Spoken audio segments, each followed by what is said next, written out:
মানে সার্বিক যে উন্নয়নের যে জাল সেটার মধ্যেও এই জায়গায় কখনো পড়ে না। আসে নাই, কারণ 15-17 বছর তো ধরেন আওয়ামী লীগ ছিল এবং আমরা সবসময় মনে করতো যে এরা তো আমাদেরকে ভোট দেয় না, হুম এটা তো বিএনপি অধ্যুষিত এলাকা, হুম এদেরকে এত উন্নয়নের কি আছে। আমি তো খুলনা গেছি, হুম। কয়েকবার বরিশাল গেছি, আমি তো দেখেছি এটা বিদেশের মতো করে ফেলেছে, হ্যাঁ, আওয়ামী লীগ বিদেশের মতো করে ফেলেছে। রাজশাহী। রাজশাহী, হুম আল্লাহ দেখার মতো খালেদ ভাই। হুম আর সেখানে যখন আমি আমার এই গরিব এলাকাটাতে আসি, হুম। আমার এত কষ্ট লাগে মানুষগুলোর জন্য। কিন্তু আনবিলিভেবল, মানে এই এলাকাটা কিন্তু অনেক উন্নত হওয়ার কথা, থাকার কথা, কারণ মানে কুমিল্লা বোর্ড হিসাবে মানে অনেক কিছুর মধ্যে অনেক গুরুত্বপূর্ণ ছিল। যাই হোক, আমরা শেষ পর্যায়ে চলে এসেছি। আমরা একটু আপনার কাছে একটু জানতে চাই যে আমরা শুনতে পাচ্ছি মানে কোনো একটা পাখি এসে আমাদের বলে যাচ্ছে যে আপনাকে আপনাকে ডেপুটি স্পিকার করা হবে, আপনাকে কোনো একটা মন্ত্রী হওয়ার অফার দেওয়া হতে পারে, বিএনপি নানাভাবে চায়, যেটা আপনি আসলে একটু বলতেছিলেন যে ঘরের মেয়ে ঘরে ফিরে আসুক। এগুলি কি আপনি পাইতে শুরু করছেন, বিবেচনা করতে শুরু করছেন? এগুলি আপনি কিভাবে ভাবতেছেন আমি আসলে? কিছুই পাই নাই, আচ্ছা, ইলেকশনের আগে পেয়েছি, আচ্ছা। ইলেকশনের পরে আর আমি ইলেকশনের আগে, জানি ইলেকশনের না। পরে। আচ্ছা, যদি আমি এরকম বলি যে আপনি যেহেতু স্বতন্ত্র, আপনার জন্য কিন্তু জামায়াত এনসিপি জোটের জায়গাও উন্মুক্ত। তো আ যেহেতু এইবার এসে এটা আবার খুব বেশি শুনতেছি যে এটা আদর্শের জোট না, এটা হচ্ছে একটা নির্বাচনের জোট, একটা মোর্চা। সেই ক্ষেত্রে কি আপনি ওইটা বিবেচনা করবেন যে মানে জামাতে ইসলামী এনসিপি জোট সেইটাও আপনি না, আপনি বিবেচনা করতে রাজি না?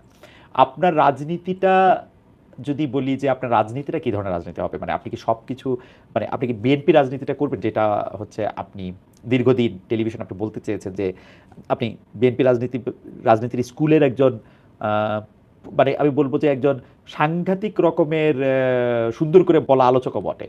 জাতীয়তাবাদ থেকে শুরু করে মানে সব মানুষের, সব দলের জন্য একটা বহু দল, বহু মতের যে একটা ধারণা রাজনীতি, বিএনপি যেটা রাষ্ট্রপতি জিয়া মানে প্রয়াত রাষ্ট্রপতি জিয়াউর রহমান যেটা করেছেন, সেইরকম আপনার রাজনীতিটা কি হবে আসলে? আপনি কি আওয়ামী লীগের রাজনীতি করবেন, বিএনপি রাজনীতি করবেন, সমাজতন্ত্রের রাজনীতি করবেন, নাকি জামাত ইসলামের রাজনীতি বা ধর্মের রাজনীতি করবেন? মানে এটা কি রুমিন আপনি ঠিক করছেন? ফারহানার রাজনীতি করব। সেইটা কিরকম? সেটা কি আপনি ভাবছেন? হ্যাঁ, ভেবেছি। আচ্ছা।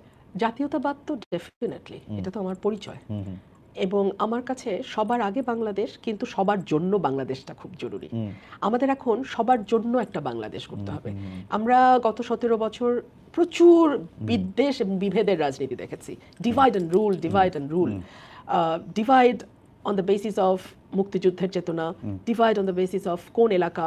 হুম, এত ডিভাইডেশন আর বাংলাদেশ নিতে পারবে না। হুম, ছোট দেশ, ঘনবসতি, সবার জন্য বাংলাদেশ খুব জরুরি। এক, দুই হচ্ছে ওয়েলফেয়ার পলিটিক্স।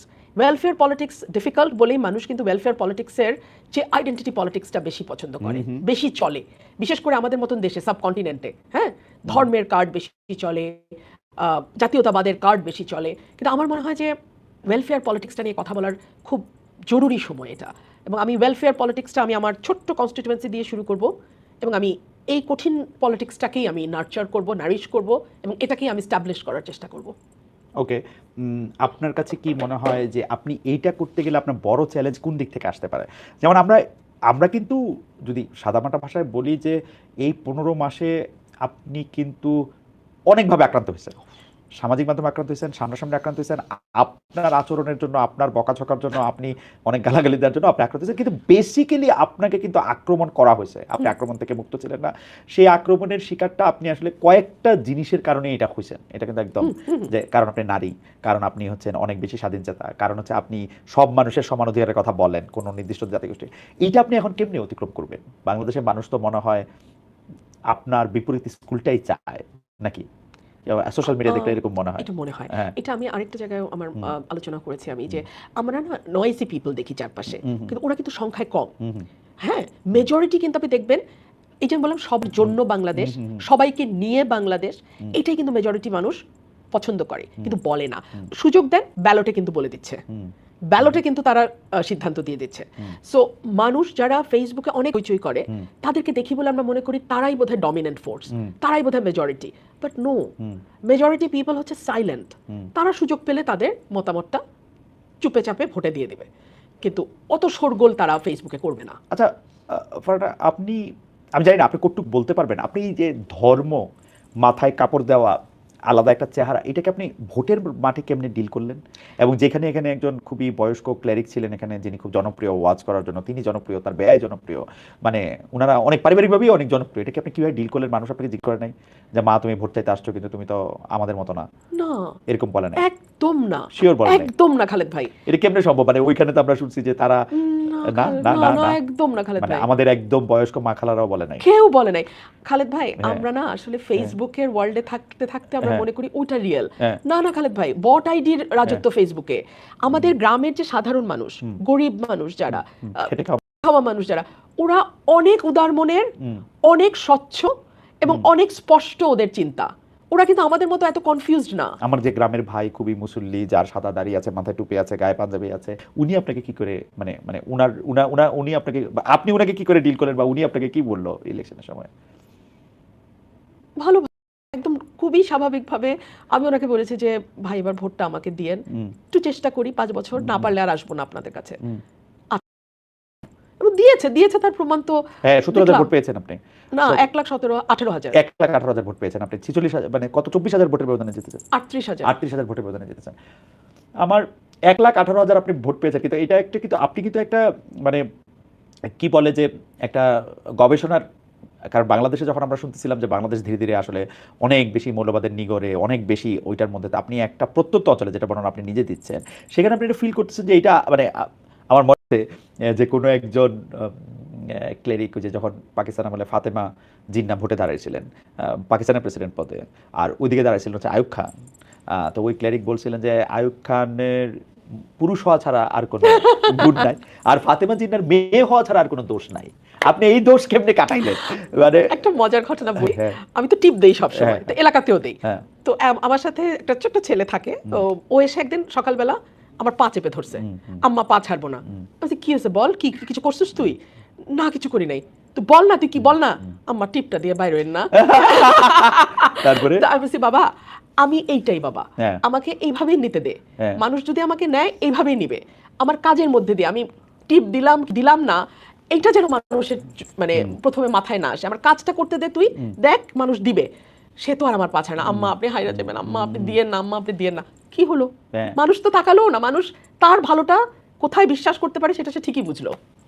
আপনার কি মনে হয় যে আমাদের মেয়েরা কি মানে আপনার ফাইটটা তো সবার পক্ষে করা সম্ভব না, কিন্তু আমাদের আসলে এরকম একটা পৃথিবী করতে হবে, এরকম একটা দেশ করতে হবে যে আমাদের মেয়েদের এত কঠিন ফাইট না করতে? আপনি কি এটার ব্যাপারে আশাবাদী? এটা আমার প্রায় শেষ প্রশ্ন। আমি এখনো খুব আশাবাদী না। কেন আশাবাদী না আপনাকে বলে শেষ করি। জামাতে ইসলাম 0% মেয়েকে নমিনেশন দিয়েছে।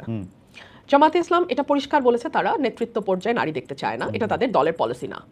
যেই মেয়েরা এটা মেনে নিয়ে জামাত করেছে তাদের ব্যাপারে আমার পূর্ণ শ্রদ্ধা আছে, কারণ অন্তত এখানে এই ট্রান্সপারেন্সিটা আছে। যারা যাচ্ছে তারাও জানে যে তারা আমির হবেন না, সেই অ্যাসপিরেশন, আশা, আকাঙ্ক্ষা কোনোটাই তাদের মধ্যে নাই। কিন্তু আপনি যখন একটা লিবারাল পলিটিক্সের কথা বলবেন, আপনি যখন মুখে বলবেন নারী পুরুষ সমান, কিন্তু নমিনেশন দেওয়ার সময় পিতৃকোটা বা স্বামী কোটায় 3% দিয়ে থামবেন, সেটা তো একটা মানে সাদা চোখের মুনাফেকি। এই মুনাফেকি জানলে তো আমার মতো মেয়ে যেতাম না। এই মুনাফেকিটা বাংলাদেশে বন্ধ হওয়া দরকার। আচ্ছা, এই প্রশ্নের একটা লেজও করি আর কি, সেইটা হচ্ছে যে ডক্টর মোহাম্মদ ইউনূসের সরকারের ক্ষেত্রে তো আমাদের এই ব্যাপারটা অনেক বড় আশা ছিল যে আমাদের মেয়েদেরকে আমরা মানে এই এত ফাইট এত কিছু আর করতে হবে না, তারা দুই একটা ভালো কাজও করছে, ফুটবল খেলার আয়োজনটা তারা নির্বিঘ্ন হইতে দিছে, কিন্তু এমন অনেক কিছু করছে বা অ্যালাউ করছে যেটা আসলে চিন্তাও করা যায় না। মানে এইটা উনি কেমনে অ্যালাউ করলেন, ডক্টর ইউনূস বা তার সরকার এটা কেমনে অ্যালাউ করলো, কিসের জন্য? মানে দেখেন আপনি বিএনপির বা জামায়াতের তো পরে গিয়া ভোট চাওয়ার ব্যাপার আছে, ওদের এটা কোন দিকে হাওয়া এটা বোঝার দরকার আছে। ওদের কি হয়েছিল, উপদেষ্টা তারা ভোট দিতে যাবে না, ওদের কেন তো পপুলিস্ট হইতে হইলো? আমরা যত সহজে আজকে বলে ফেলছি ওরা ভোট চাইতে যাবে না, এটা কি শুরু থেকে তাদের মাথায় ছিল কি না এটা কিন্তু আমরা জানি না। আমরা জাস্ট অ্যাজিউম করছি যে ওরা মুখে অনেকবার বলছেন, আমরা মুখের কথা বিশ্বাস করব না, যাই বলুক। আচ্ছা, মুখে তো আরো অনেক কথাই বলছে। হ্যাঁ, তো ওনাদের ভেতরে কি আসলে আদতে কি ইচ্ছাটা ছিল আমরা জানি না, কারণ আমরা 10 বছর 5 বছর চিরজীবন এগুলো শুনেছি। 2 হচ্ছে গভর্নমেন্টের ভেতরে ফোর্স কাউন্টার ফোর্স হয়তো থাকে। আমি তো গভর্নমেন্টের জীবনে ছিলাম না, আমার সারা জীবনে বিরোধী দলের রাস্তা দিয়ে এইবারও তাই। আচ্ছা, তো এখন ফোর্স কাউন্টার ফোর্সে কোন ফোর্সটা ভেতরে গিয়ে জয়লাভ করেছে আমি জানি না। 3 হচ্ছে আমি তো এটা ভাবতেই পারি যে এরকম একটা আনঅফিশিয়াল একটা শক্তিকে মাঠে রাখতে চেয়েছিল সরকার, তাদের সুবিধা মতো যখন তখন মাঠে নামানোর যেভাবে জন্য, সেটা ব্যবহার করা যেভাবে যাচ্ছে। ইচ্ছে ব্যবহার করার জন্য। বেঁচে ফারহানা, আমাদের আর কোনো প্রশ্ন নাই, কিন্তু আমি একটা মানে আপনাকে একটু 30 সেকেন্ড একটু বলতে বলি। সেইটা হচ্ছে যে আমাদের যেসব বাচ্চারা আপনাকে খুব অনুসরণ করেন, মানে এই তরুণ প্রজন্মের মধ্যে যারা আসলে যাদের বয়স 20-22-এর মধ্যে, যারা আপনার মধ্যে থেকে এক ধরনের শক্তির জায়গা থেকে, তাদের জন্য আপনি আসলে কি বলবেন? মানে কোনো মানে আপনি যদি বলেন আর কি 30-40 সেকেন্ড 50 সেকেন্ড আপনি তখনই বলেন যে মানে আমি বাংলাদেশটা নিয়ে কি তারা খুব আশাবাদী আসলে হইতে পারবে, বাংলাদেশটাকে আসলে খুব একটা সুন্দর দেশ হিসেবে থাকবে, নাকি তাদের আসলে তাদের জন্য আপনি কি বলবেন? আমি এটাই বলবো, যদি কেউ পরিবর্তন করতে চায় তাহলে তার প্রথম স্টেপটা তাকেই নিতে হবে। আর কেউ তার জন্য হয়ে পরিবর্তন করে দিবে এটার জন্য যেন সে অপেক্ষা না করে। হুম, তাকে তার নিজের উপর বিশ্বাস থাকতে হবে, সততা থাকতে হবে, নিজের কাছে নিজের পরিষ্কার থাকতে হবে আমি কি চাই, এবং এইটুকু অ্যাচিভ করবার জন্য আসলে আমি কতটুকু ত্যাগ স্বীকার করতে প্রস্তুত, এই বিষয়গুলো পরিষ্কার থাকতে হবে। আর সততার আসলে এটার আর কোনো অল্টারনেটিভ নাই। নিজের কাছে এবং অপরের কাছে আপনি সৎ থাকেন এবং নিজের যোগ্যতার উপরে আস্থা রাখেন, প্লিজ অন্য কোনো শর্টকাটে যাবেন না। কারণ শর্টকাটে হয়তো আপাত একটা কিছু হচ্ছে, এটা কখনোই আপনাকে একটা সিমেন্টেড ইয়ে দেবে না, প্ল্যাটফর্ম দেবে না। আপনাকে যদি একটা স্থায়ী প্ল্যাটফর্ম করতে হয়, আপনি লম্বা পথটা নেন, কিন্তু পরিশ্রমের পথটা নেন, শর্টকাটে কখনো যাবেন না। আম, বেঁচে ফারাটা আমরা শেষ করে দিছি, কিন্তু আমি এতক্ষণ যেহেতু আপনার সাথে কথা বলতেছিলাম, সেজন্য আমি এদেরকে ছাড়া আর ইয়া দেখি নাই, আমাদেরকে আমাদের মানে মন্তব্যগুলো একটু দেখি না আমরা, একটু আপনি যদি একটু অনুমতি দেন হ্যাঁ, তাহলে নিশ্চয়ই একটু নিশ্চয়ই মন্তব্যগুলো একটু দেখি। নিশ্চয়ই। একটা মন্তব্য অনেকবার দেখতে পাচ্ছি, খালেদ ভাই তারেক রহমানকে প্রশ্ন করতে আপনি যেরকম নতুজানো হয়েছিলেন, তারপর আপনার সাংবাদিকতা নৈতিকতা কতটুকু থাকে তা জানাবেন। হয়তো সাংবাদিকতা নৈতিকতা থাকে, কারণ আমি নতুজানো হই নাই, মানে আপনার কাছে মনে হয়েছে যে সেটা তো আপনি বলতেই পারেন। আরেকটা হচ্ছে যে এরকম কথাই বারবার বলতেছেন, আপনি বিএনপির দেখা থেকে সংবিধান সংস্কার পরিষদের সদস্য হিসেবে প্রশ্ন করেছেন, এই প্রশ্নের জবাব আপনি অনেকটা দিয়েছেন। এইটা একটা আপনি একটু কথা বলতে পারেন যে সেটা হচ্ছে সরকারের, উনি একটা কথা বলেছেন, আমি আসলে এটার সাথে মিলিয়ে একটা কথা বলতে চাই। যে উনি বলতেছেন, সবুজ হোসেন খালেদ ভাই, আমি একটা পরিকল্পনা করেছি, সেটা হচ্ছে সরকারের তো অনেক ঋণ, তাই 20-25 জন একটা টিম করে কিছু টাকা উঠাতে চায়, যা ফ্যামিলি কার্ড বা কৃষক কার্ডে সেই টাকা বড় ভূমিকা রাখবে। এই ফ্যামিলি কার্ড সম্পর্কে আপনি কি মনে করেন? আরেকটা প্রশ্ন হচ্ছে, রুমিন ফারহানার কি মন্ত্রী হওয়ার সম্ভাবনা আছে কিনা, এটাও আমি আসলে আগে এই কথা আপনি বলেছেন। মানে আমি আমি আপনার কাছে এটা জানতে চাইবো যে ফ্যামিলি কার্ড বা সোশ্যাল সেফটি নেট হিসাবে বিএনপি একটা কিছু তো উদ্যোগ নিয়েছে, কেউ কেউ বলছে, মানে আজকে কোথা জানি দেখলাম যে ঈদের আগেও কিছু ফ্যামিলি কার্ডের ব্যাপারে, এইটা আপনার কাছে একটা প্রজেক্ট হিসাবে বা ইয়ে হিসাবে কতটা? নিঃসন্দেহে ভালো উদ্যোগ, কিন্তু কয়েকটা প্রশ্ন থেকে যায়। এক হচ্ছে, আমাদের অলরেডি বিধবা ভাতা, বয়স্ক ভাতা, প্রতিবন্ধী ভাতা ব্যবস্থা চালু আছে। এখন এই ফ্যামিলি কার্ডের পাশাপাশি ওটাও চলবে কিনা, নাকি ফ্যামিলি কার্ড হলে ওটা আর পাবে না? আচ্ছা, এক। দুই হলো, ফ্যামিলি থাকলেই ফ্যামিলি কার্ড পাবে, এটা একমাত্র ক্রাইটেরিয়া। তাহলে যেই ভদ্রমহিলা বিধবা নিঃসন্তান একা থাকেন, বয়স্ক, তিনি তার কার্ডটা আসলে কিভাবে কোন ক্রাইটেরিয়াতে পাবেন, এগুলি কিছু এই বিষয়টা বড় স্পষ্টতা রয়েছে এবং অস্পষ্টতা রয়েছে। এবং এগুলি একটা নিয়ে বড় হিউজ, করে না। প্রায় 1,00,000 কোটি টাকা, কতগুলো কার্ড দিলে যেন আজকে সিপিডি গতকালকে বলছিল, আমি শুনছিলাম, মানে হিউজ একটা বার্ডেন আসতেছে সরকারের উপরে। আমাদের এই অর্থনীতির অবস্থার মধ্যে এটা আমরা নিতে পারবো কিনা, এবং যেহেতু ফ্যামিলি কার্ডের সঙ্গে অর্থনীতি সরাসরি যুক্ত, আজকেই আমি খবরে দেখছিলাম প্রতিটা নিত্য পণ্যের দাম বেশ অনেকখানি বেড়ে গেছে রমজানের প্রথম দিনে। আমি জানি সরকার মাত্র গতকাল বা পরশু গভর্নমেন্ট ফর্ম হয়েছে, এত তাড়াতাড়ি বাজার নিয়ন্ত্রণ মানে কোনোভাবেই আসার সম্ভব পরপরই না। একটা রোজা চাওয়া হ্যাঁ, একটা। আসার পরপরই রোজা। কিন্তু আমার মনে হয় যে এখন আমার মনে হয় ওই দিকে সরকারের পুরো ফোকাসটা দেওয়া উচিত। মানুষের কিন্তু আসলেই হাতে মানে অর্থ নাই, মানুষ বাজারে যাচ্ছে, এবং আমি আজকে বলতে শুনলাম একজনকে যে আমি একটা লেবু কিনে এসেছি। সো মানুষ কিন্তু ভালো নাই, স্বস্তিতে নাই। কিন্তু আমি একটা রেগুলার জিনিস আসলে একটু বুঝতে চাই যে একজন প্রশ্ন করতেছেন, যে আমাকে প্রশ্ন করতেছেন যে আপনারা দুজন স্পষ্টবাদী কিন্তু সরকার সমালোচনা করবেন। সরকারের সমালোচনা তো মানে আমি ক্ষমতাকে প্রশ্নই করতে চাই, ক্ষমতাকে নানা ধরনের ভাবে আমি এটা হয়তো করবো, রুমিন তো আরো বেশি করে নিশ্চয়ই করবেন। কিন্তু আমি একটু ডেভিলস অ্যাডভোকেট হিসেবে বলি, রমজান মাসে যেভাবে আমাদের ডেইলি ইনটেক আমরা বাড়াই, সেই ক্ষেত্রে প্রডিউস তো আর ওরকম বাড়ে না। বাজারে যদি এরকম চাহিদার চাপ থাকে, তাহলে তো আপনার লেবু একটাই কেনার কথা, তাই না? মানে এটা আসলে কি মানে এটা সমাধান কি? এটা সমাধান হ্যাঁ, কি? অ্যাবসলিউটলি ডিমান্ড সাপ্লাইয়ের একটা ব্যাপার তো হ্যাঁ। ইকোনমিক্সে আসবেই। কিন্তু সেই সাথে আমাদের ঘাটে ঘাটে ঘাটে ঘাটে যেভাবে একটা চাঁদার প্রচলন আছে, হ্যাঁ, আপনি যদি ওটা বন্ধ করতে পারেন, এখানে আবার স্বরাষ্ট্রের দায়িত্ব চলে আসতেছে, ওটা যদি আপনি নিয়ন্ত্রণ করতে পারেন খালেদ ভাই, তাহলে হয়তো লেবুর দাম 2 টাকা বাড়তো, 20 টাকা না। ওকে, এখন ওই রমজানকে মাথায় রেখে ঈদ সামনে সবার আবার ওই চাঁদাও দ্বিগুণ দিতে হয়, বুঝছেন? তো সব কিছুর অ্যাকুমুলেট করে সেটা গিয়ে দাঁড়ায় ভোক্তার কাঁধে। ওকে। সো কোনোটাই বিচ্ছিন্ন না। আরেকটা কথা খুব প্রচলিত, এটা আমাদের একজন দর্শক একটা প্রশ্ন করছেন, দর্শকের প্রশ্ন নিয়ে বলতেছি, মুগ্ধ বিশ্বাস অনেকে একটা কথা বলতেছেন যে আগের সরকারের কেউ কেউ এমন কাজ করেছে যে তাদের বিচারের মুখোমুখি হওয়া উচিত। ব্যারিস্টার রুমিন ফারহানা সম্পর্কে কি বলেন? প্রপার ইনভেস্টিগেশন যদি হয়, যদি সত্যিকারই সেরকম কোনো অনৈতিক দুর্নীতি বা অন্য কোনো স্খলনের প্রমাণ পাওয়া যায়, কেন নয়? বিচারের ঊর্ধ্বে তো আসলে কেউ না, কেউ বিচারের ঊর্ধ্বে না। আপনি ধরেন একটা সে ফর এক্সাম্পল, এই গত 17 মাসে মব কয়টা হয়েছে বলেন তো? আমি তো আসলে হিসাব রাখতে রাখতে আমি আর হিসাব রাখতে পারি নাই। হ্যাঁ, মাজার ভাঙা গুনতে গুনতে আমি আর এক পর্যায়ে আই ওয়াজ লস্ট। হ্যাঁ, আর 360 দিনে 365টা, এটা মুখস্থ আমার বলছিলাম বলে মনে আছে, কিন্তু 360 দিন তো না, 365 দিন তো না, এটা তো আরো 6 মাস লিঙ্গের পড়ছে। আমার কয়টা মাজার ভাঙা হয়েছে আমি জানি না। এগুলা কি বিচার হবে না, হওয়া উচিত না খালেদ ভাই? মাজার ভাঙা হয়েছে মানে কার জানি সম্মান ঠিক রাখার জন্য আপনি কবর থেকে লোকটাকে নামায় আপনি তাকে পুরাই দিচ্ছেন, এবং সেটা আপনি ফেসবুক লাইভ করছেন, সেইটার মধ্যে থেকে আপনি আসলে ভিডিও করে বাজারে ছাড়ছেন। কার কার জানি আপনি সম্মান রক্ষা করছেন, কার কোন মানে কি বলে কোন স্পিরিট রক্ষার জন্য আপনি গিয়ে 2টা বিল্ডিং আগুন লাগাই দিচ্ছেন, সেটা 2টা পত্রিকা, যে আপনি এটা হচ্ছে আপনার জুলাই স্পিরিট। আপনি মানে এইগুলি তো আসলে আমি জানি না, মানে এগুলি যারা করছে, যারা উস্কাইছে। এবং তবে আমি মনে করি, এই আপনার মত আমি জানতে চাওয়ার আগে আমি একটু মনে করি যে আমি কিন্তু সবসময় মনে করি যে আমার রাইট প্রোটেক্ট করাটা অত একটা বড় ব্যাপার না, এটা যে কোনো প্রাণীর একটা ইনস্টিংক্ট। আমি আমার রাইট প্রোটেক্ট করতে পারি, আমি যতক্ষণ পর্যন্ত আমার বিরুদ্ধ মতের পক্ষে রাইট প্রোটেক্ট করার উদ্যোগ নিতেছি ততক্ষণ পর্যন্ত আমি হচ্ছে একটু গণতান্ত্রিক। এইটা কি বাংলাদেশে হওয়া, বাংলাদেশের মানুষ কি কখনো বুঝবে যে আমার প্রতিপক্ষের রাইট আমার প্রোটেক্ট করতে হয়? তাহলে বাংলাদেশ এটা কি কোনোদিন মানুষ বুঝবে? এটা না, আমি এটাকে অন্যভাবে বলি।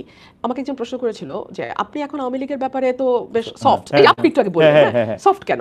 আমি একটা কথা বলি, আমার প্রতিপক্ষের হাত থেকে যখন তলোয়ারটা পড়ে যায় তখন তার প্রোটেকশন দেওয়ার নৈতিক দায়িত্ব আমার। আমি আমার তলোয়ার দিয়ে তাকে আঘাত করতে পারি না, ওটা বীরের কাজ না, ওটা কাপুরুষের কাজ। সুতরাং এখন আওয়ামী লীগের সমস্ত অধিকার রক্ষা যদি আমি করতে পারি, আমরা করতে পারি, এই সরকার করতে পারে, সেখানেই ডিফারেন্সটা হবে আপনার সাথে আগের সরকারের। এবং এই যে মাইনরিটির প্রোটেকশন নিয়ে আমি একটু বলতেছিলাম যে দীপু দাসকে উনাকে পুরায় মাইরা ফেলা হইলো, উনাকে পুরায় মাইরা ফেলা সম্ভব হইলো উনাকে হচ্ছে মানে যেহেতু উনি মুসলমান না, কোনো কিছু একটা বইলা ট্যাগ দিয়া। এইটা আপনি কি মনে হয় এটা আমরা বন্ধ হইতে দেখবো? আমরা যে যারা সংখ্যায় কম তাদেরকে আমরা প্রোটেক্ট করতে পারবো? আপনার কি মনে হয় আসলে? আমাদের খুব শক্ত একজন শাসক দরকার, এবং জিয়াউর রহমান সাহেবের মতন একজন শাসক দরকার আমাদের, যিনি ব্যক্তিগত হিসাব, লোভ, লালসা, ক্ষমতা, এই সকল কিছুর ঊর্ধ্বে উঠে দেশটাকে ভালোবেসে দেশটাকে ট্র্যাকে আনার চেষ্টা করবেন। এইটুকুই আমি বলতে পারি। বারবার একটা কথা বলা হয় যে আমাদের আওয়ামী লীগের সময় মানে আগে সরকারের সময় আমরা নামাজ পড়তে পারি নাই, আমাদেরকে এই করা হয়েছে। আমার কাছে তো মানে দু একটা আমি কোনো কিছু নিয়ে তর্ক করতে চাই না, কিন্তু ঘটনা হইতেছে যে আমারে কোনো কিছু করতে দেওয়া হয় নাই, এই জন্য আমি তো আরো বেশি করে এই সময় এসে করতে দিব। এইটা কি আমাদের কোনো ক্যাম্পেইন করার কোনো কিছু বোঝানোর? আপনি তো এবার হাটে ঘাটে ঘুরলেন, আপনার যে কি মনে হলো এটা কি মানুষ বোঝে? মানে বাংলাদেশের যে গ্রামগুলির কথা আপনি বললেন, সেই গ্রামের মানুষেরা কি তাদের মানে অন্য ধর্মের ভাইদের বা অন্য বিশ্বাসের মানুষদের প্রোটেক্ট করে? আমি আমার এলাকায় দেখেছি একেবারে সাধারণ মানুষ কিন্তু স্বচ্ছ এবং পরিষ্কার, এবং তারা সৎ।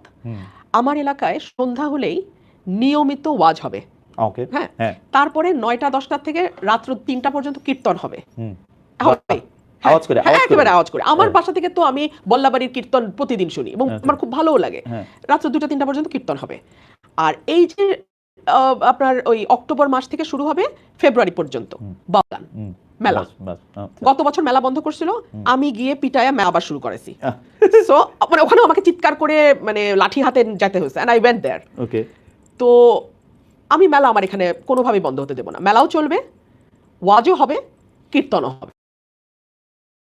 হাফিজুল ইসলাম শাওন উনি বলতে মন্ত্রণালয়ের পররাষ্ট্র মন্ত্রণালয় ভারত আর আমেরিকার নিয়ন্ত্রণে কথাটা, আমি যদি মানে এটা নিয়ে আপনার মন্তব্য আমার মন্তব্য আমি করি, যদি খলিলুর রহমান মানে ইন্ডিয়া বা আমেরিকার লোক হয়ে থাকেন, আমি এইটার জবাবদিহি দাবি করি হচ্ছে ডক্টর মোহাম্মদ ইউনূসের কাছ থেকে। কারণ ডক্টর মোহাম্মদ ইউনূস এটা ইন্ট্রোডিউস করছেন ওনারে, এবং উনার ছেলে সেটা ওনার জানা উচিত ছিল, এবং ওনার এটা বোঝা উচিত ছিল হাই রিপ্রেজেন্টেটিভ ফর রোহিঙ্গা, তারপরে গিয়ে হচ্ছে যে নিরাপত্তা উপদেষ্টা যেটা দরকার। মানে আপনি কি মনে করেন আসলে এই যে এই প্রশ্নটা আমি ইচ্ছা করলে এড়াই যেতে পারতাম, কিন্তু এটা আসলে একটা প্রশ্ন, তাই না? এটা মানে খুবই গুরুত্বপূর্ণ প্রশ্ন। মানে কেন, এবং এটা যদি হয় তাহলে তো আমাদের কপালে দুঃখ আছে। আরেকটা হইলো যে আপনি কোনো রাজনৈতিক দল করবেন কিনা, অনেক প্রশ্ন আসছে সেটা, এটা যদি আপনি এটা বলেন যে আপনি একটা আলাদা রাজনৈতিক দল করার ইচ্ছা আপনার আছে কিনা। আপাতত নেই। এইটার কারণটা একটু বলবেন যে আপনি কেন রাজনৈতিক দল না করে একটু ইন্ডিভিজুয়াল জায়গা থেকে জিনিসটা আপনি চিন্তা করতেছেন, এটা আপনার এলাকার, আপনার কথা শুনেও কিন্তু আমার কাছে মনে হচ্ছে আপনার চোখের সামনে আপনার গ্রাম, আপনার কনস্টিটিউশন এটা ভাসতেছে। এটা কারণটা কি, মানে মাত্র আসছেন সেখান থেকে, ওদের কথা খুব জলদি করবে, মানে সারা দেশের প্রেক্ষিতে আপনি কিছু করতে চান না? এই মুহূর্তে না। কেন না, আমি আপনাকে বলি, 5ই আগস্টের পর আমরা অনেক স্বপ্ন দেখেছিলাম একটা নতুন ধারার রাজনীতি, তাই না? না। কি দেখলাম? চাঁদাবাজিতে গিয়ে সেটা শেষ হলো। 10 লাখ টাকা চাঁদাবাজি, না দিলে মব, তৌহিদি জনতা গিয়ে মেয়েরা মাথায় ওড়না দিল না দিল না এটা নিয়ে চেঁচামেচি, এটাতে তো দেখলাম আমরা, তাই না? আমি আপনাকে বলি, দেশে আজকের এই অবস্থার পেছনে আমাদের আত্মীয় স্বজনদের অনেক দায় আছে, এটা আমি সবসময় বলি। কিরকম? শিক্ষিত মধ্যবিত্ত বলতে যেটা বোঝায় কালচার্ড এডুকেটেড মিডল ক্লাস, তারা একটা বড় অংশ ব্রেইন ড্রেইন হয়ে দেশের বাইরে চলে গেছে। নাই, আমার পরিবারে আমি আর আমার আম্মার বয়স 90 আর আমি, সেই যে গত 60-70 বছর ধরে তারা বিদেশে পাড়ি জমানো শুরু করলেন শীতের পাখিরা, ওনারা কিন্তু আর দেশমুখী হলেন না, ওখানে ওনারা নিরাপদ জীবন যাপন করছেন। এখন বাংলাদেশে যারা রাজনীতিতে আসতে চাচ্ছে বিশেষ করে, তাদের ওই ভয়াবহ লোভের ক্ষুধা, ওই আগুন আমার পক্ষে মেটানো সম্ভব না। ওই দলের পরিণতি আরেকটা এরকমই হবে। ও সুতরাং আমি ভাই আমার এলাকার মানুষকে নিয়ে ওদের জন্য আমি কাজ করতে চাই। আমার অত বড় স্বপ্ন না, আমার স্বপ্ন ছোট। পাঠকদের প্রশ্ন থেকে এইটা একটা প্রশ্ন, এটা আমার মনে এই প্রশ্নটা ছিল যে শিক্ষা ব্যবস্থা বা পাঠ্যক্রম, পড়ার বই যেভাবে শেখানো হইতেছে, এইটা আপনি কিরকম দেখেন? মানে এটা তো একটা মেসিভ সংস্কার হওয়া দরকার, কিন্তু আমরা দেখতেছি যে এইটা সংস্কার হওয়ার সময় এটাকে একটা পলিটিক্যাল লেন্সে দেখা হচ্ছে, মানে 2026-এর লেন্সে না, এটা যুক্তির লেন্সে না, এটা পলিটিক্যাল লেন্সে। মানে যেই সরকারের যখন যেটা তখন মানে মনে হইতেছে আমার এটা সামনে আনা দরকার, আমার এটা গ্লোরিফাই করা দরকার, এটাই করাচ্ছে। আপনি কি মনে করেন এর থেকে মুক্তি পাবে বাংলাদেশ? মানে এই সরকারকে এটার দিকে মনোযোগ দিবে? মানে শিক্ষামন্ত্রী একজনকে করা হয়েছে, তার সম্পর্কে সবচেয়ে বড় কথা তিনি দৌড়ায় নকল ধরতো, কিন্তু পুরো শিক্ষা পুস্তকেরই করেন। মানে শিক্ষা ব্যবস্থা আপনি যেটা শিখলেন, কি শিখতেছে? পাঠ্যক্রমের অবস্থা বা আমরা যেগুলি পাঠ করতেছি তো ভয়াবহ অবস্থা। এইটা আমাদের এই সরকারকে ফেসবুক দিকে তাকিয়ে দেশ চালালে চলবে না। ওকে, হ্যাঁ, পপুলিস্ট অ্যাপ্রোচের দিকে গেলে হবে না। আমার মনে হয় দেশে এখনো শিক্ষা ব্যবস্থা নিয়ে যারা কাজ করেন, অভিজ্ঞ এক্সপার্ট আছেন, ওনাদের সঙ্গে বসে পুরো কারিকুলামটা রিভিউ করা দরকার। পুরো শিক্ষা, যেমন আমার যেহেতু বাসায় কোনো শিক্ষার্থী নাই, আমি বলতে পারবো না, কিন্তু আমার কর্মীরা অনেক সময় বলে যে আপা কিছু তো পড়ে না, ও সারাটা দিন ঘুমায়, কালকে নাকি পরীক্ষা, একটু মনে কি দেখে পরদিন গিয়ে পরীক্ষা দেয়, মোবাইল ছাড়া নাকি আজকাল বাচ্চারা পড়াশোনা হয় না। সো এইভাবে তো আসলে আপনি বিশ্বমান তো দূরের কথা, আপনি তো জাতীয় মানই শুদ্ধভাবে বাংলা, ইংরেজি বাদ দিলাম, ইংরেজি হয় না, শুদ্ধভাবে বাংলায় 4টা লাইন একটা বিএ পাস করা ছেলে লিখতে পারে না। আমি লিখতে দিয়ে ধাক্কা খেয়ে আপনাকে বলতেছি না।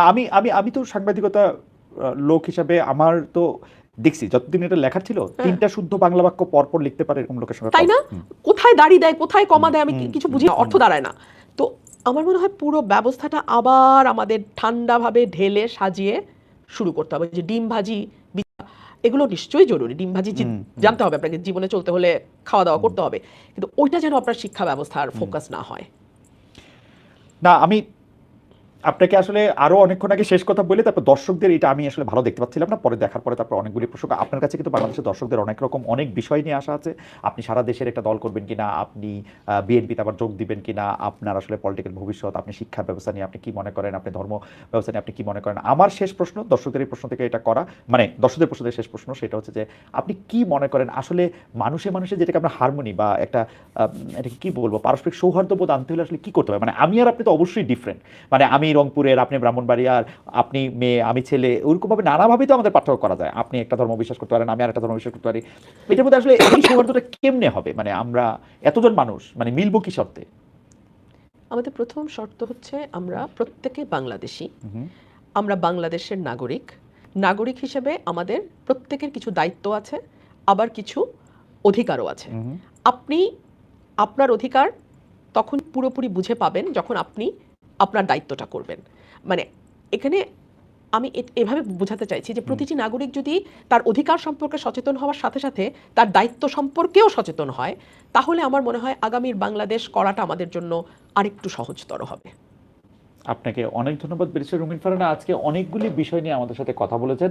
সেই বিষয়গুলির মধ্যে দর্শকদের প্রশ্ন, দর্শকদের আকাঙ্ক্ষা যেমন ছিল, রুমিন ফারহানার অভিজ্ঞতাও কিছুটা উঠে এসছে। তিনি কিভাবে এই প্রবল প্রতিপক্ষর বিরুদ্ধে এরকম একটি লড়াই করলেন। আমরা রুমিন ফারহানার আরও সাফল্য কামনা করি। যদিও রুমিন বলছেন এখন তিনি আসলে আলাদা একটা রাজনৈতিক দল করতে চান না, বিএনপির সাথে যাওয়ার ব্যাপারে এখন তার কোনো সিদ্ধান্ত নেই। তিনি তার এলাকার মানুষের জন্যই অনেক উন্নয়ন করতে চান। আমরা তার সর্বাঙ্গীন সাফল্য কামনা করি। রুমিন, আপনাকে অনেক ধন্যবাদ। আপনি আমাদের অনেক সময় আপনাকেও দিয়েছেন অনেক এবং ধন্যবাদ। অনেক দর্শক আমাদের সঙ্গে ছিলেন, তাদেরকে আমরা ধন্যবাদ দিতে চাই।